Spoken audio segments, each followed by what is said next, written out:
I want to bring in Dr. Andre Campbell. He's a professor of surgery at the University of California at San Francisco.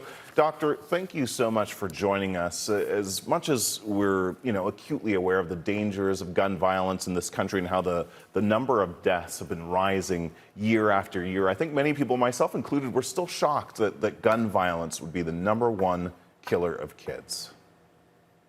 Well, first of all, Kim, thank you so much for having me on this evening. And it is important that your viewers and people around the world understand that in the United States, that gun violence and shootings and killings of children has replaced things like motor vehicle accidents, which had traditionally been the reason why epidemiologically children would die.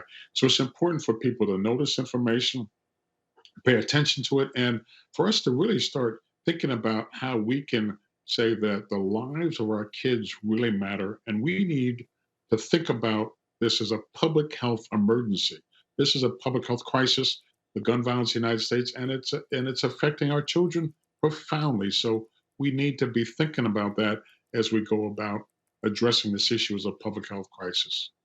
So you're also a trauma surgeon. You've spent a lot of time in the ICU, unfortunately, dealing with the injuries from gunshot wounds. And you know more than anyone about the effects of this violence, and particularly how damaging those assault-style weapons are and how much worse the injuries are from the rounds used in those AR-15-style guns. So first of all, the bullets are bigger. They travel faster. They travel over 3,000 feet per second. And when they travel through tissues, they create cavities or explosive areas within tissues. So bones, tissue, blood vessels, and nerves are destroyed when these missiles or these bullets go through people's bodies. And I've seen it over the last over 2 decades that I've been taking care of trauma patients here in San Francisco. And when I was in New York, I saw the same thing: higher velocity, more destruction, and less chance that we have to save the patient's life.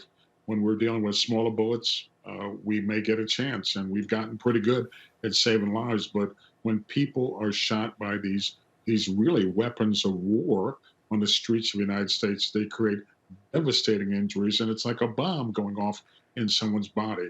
Many Republicans especially talk about it being not a gun control issue, but a mental health issue. Do you agree?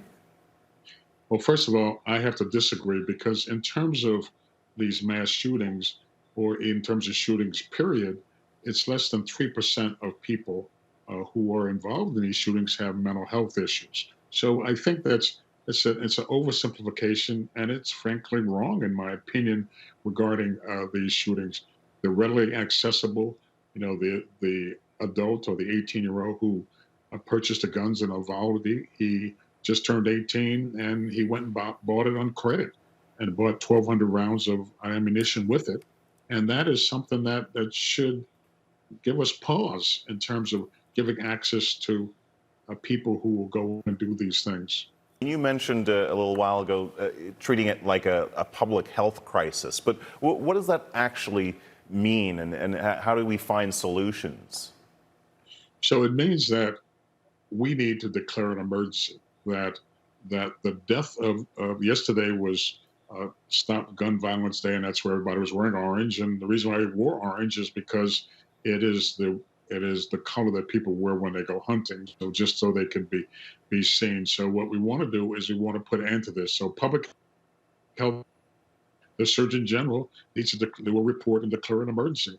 We need to begin to give funds to looking at ways that we can work towards ending what is a crisis, so that I don't have to go into the quiet rooms and talk to families and tell them that their loved one is dead. Tonight I'm on call, and there may be a call where someone is shot and they die, and I have to go and talk to them, and I know I'm going to ruin their life. I know that I'm going to tell them something that they know that's coming when their loved one is shot. And we need to look at it individually, and we need to look at it as a broader society. Really appreciate your perspective on this very important issue, Dr. Andre Campbell. Thanks so much. Thank you, Kim, for having me. I really appreciate that.